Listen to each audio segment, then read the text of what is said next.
Hey everyone, welcome back to our DC News. Today we have a huge video regarding the Batman and the DCU. Not only do we discuss Matt Reeves' latest controversial and interesting comments, but also I have created a pros and cons list for if the Batman joins the DCU to see if it really is the right decision. This debate has been going on for a long time now, and since creating this list, I've actually changed sides. Now, before we get into this interview, please let me know if you want the Batman to merge into the DCU in the comments below. Now, when asked in an interview with Josh Horowitz about having conversations about merging into the DCU, Matt Reeves had this to say. Sure, yeah, I mean, it really comes down to whether or not it makes sense. What's been great is there was a story that I wanted to tell that we're calling the Epic Crime Saga, which is the thrust of what we wanted to do. It's been important to me to be able to play that out. What the future brings, I can't really tell you. I have no idea right now, except my head is down about getting the Batman Part 2 shooting. Now, this to me is absolutely fascinating because the discourse around whether or not the Batman should or shouldn't be in the DCU has been going around ever since the DCU was announced.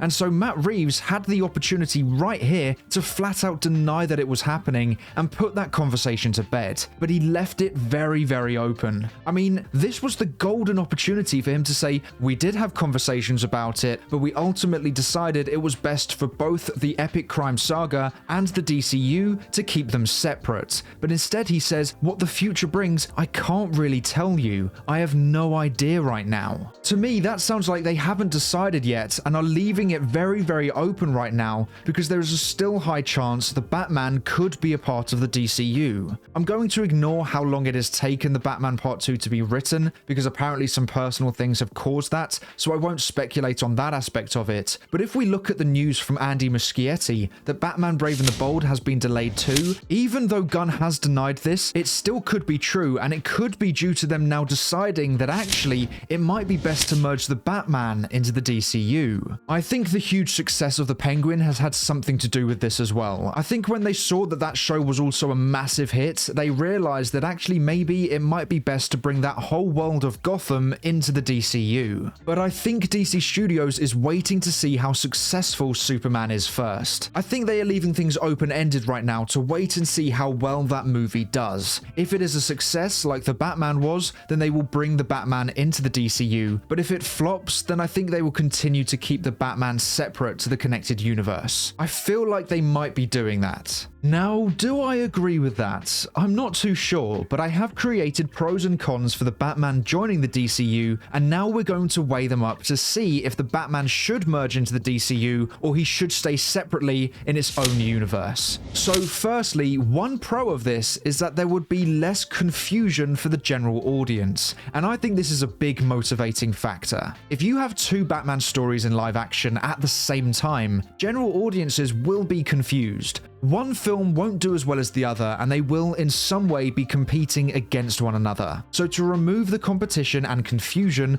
by just merging the Batman into the DCU makes so much sense in that aspect. Many fans are viewing this from the perspective of being a hardcore DC fan who understands the differences between these universes. The general audience are nowhere near as invested as we are, but they are the majority of the total audience who watch these films. So if you can't get them on board, then there is no chance of a successful DCU. So you need to limit the confusion as much as possible. However, the Batman was never designed to be a part of a connected universe. Sure, it started out as Ben Affleck's solo Batman film in the DCEU, but that was a long time ago and huge changes were made. So the film hasn't been made or thought of as a part of any connected universe. So turning it into one could feel extremely forced and out of place, and might actually end up damaging what made the Batman so good in the first place. But another pro would be that in doing this, you would be instantly adding more quality and potential success to the DCU. And I'm not talking about now claiming the Batman and the Penguin were DCU projects, so we can include them in measuring success of the DCU. I'm saying that going forward, if you have the Batman Part 2 and 3 and every spin-off show Matt Reeves wants on the DCU roster, then you're instantly adding more quality to the DCU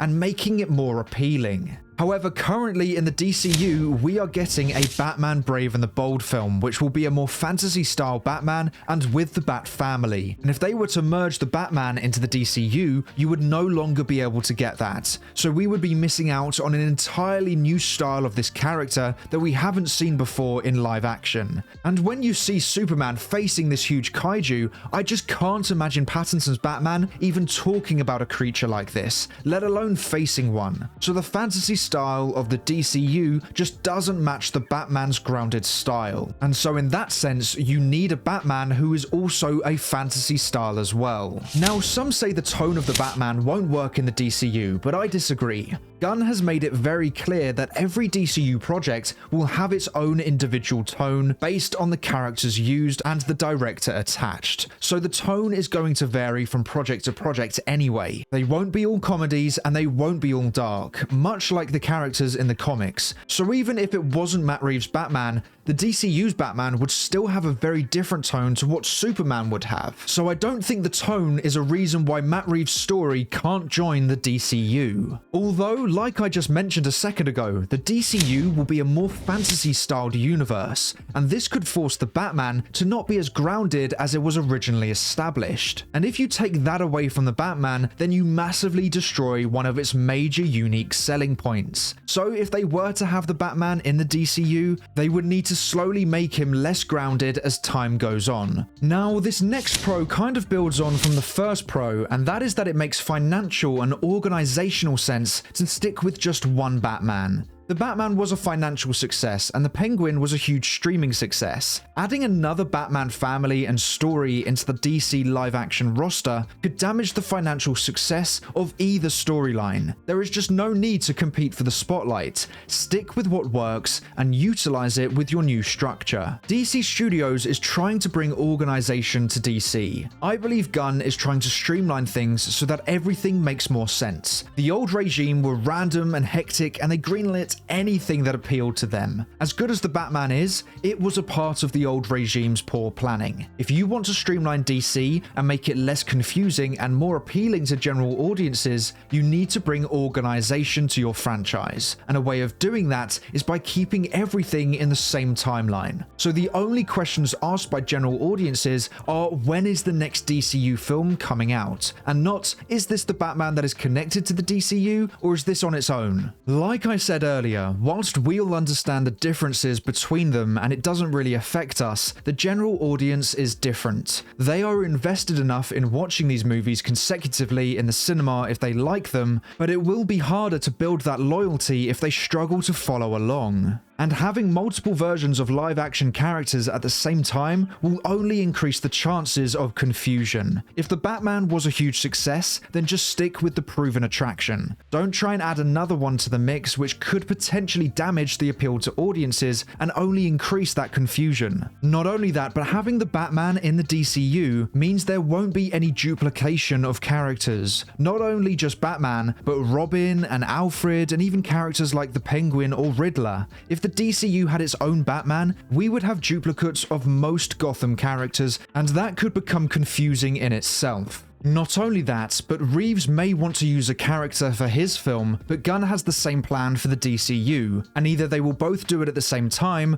or one will have to do it instead of the other. So you're either adding more confusion, or one is limited on the story they want to tell. But if they were in the same universe, they would be working together on the same story in the same universe. However, I have seen some say that in a connected universe, you will have less creative freedom, and I do agree with this. If you want to keep continuity strong, there will be some things you cannot do. And with Matt Reeves, he has thrived by being able to tell the story he wants to tell. And so if he was in the DCU, as much as these movies will have their stories as the focus, there will be some things he won't be allowed to do. And that could limit his creativity, and we might not get the best Batman story because he is limited by a connected universe. And another con would be that this would feel like old Warner Brothers all over again, where they planned one thing, which in this case would be Batman Brave and the Bold, but because something else, which in this case would be the Batman, has been majorly successful, this could be seen as them following the short-term money instead of what will tell the best story over the long term. And I see what people mean. If the Batman wasn't as grounded as it was,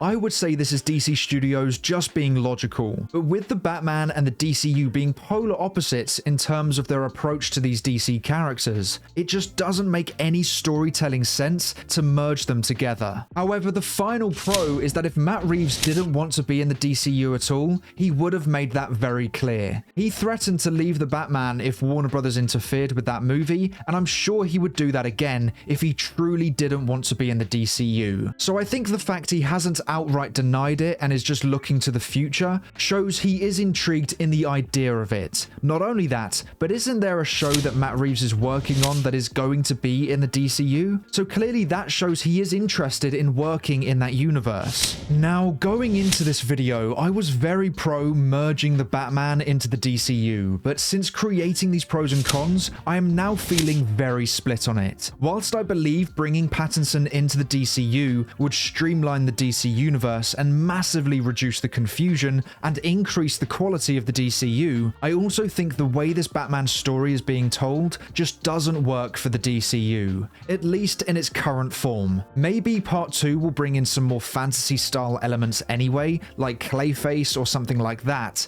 but currently it's just too grounded to work in a world where Superman is fighting this massive kaiju. So I think at this point in time, they deserve to be separate stories, and hopefully the quality of both allows them to be equally successful and loved by audiences. Now make sure to let me know your thoughts on the Batman merging with the DCU, and if you think it will happen, in the comments below. But that is all for today's episode of Our DC News. Please make sure to like, subscribe, and turn on post notifications so you never miss an upload. I hope to see you here again next episode, so until then, I hope you have a great week. Bye!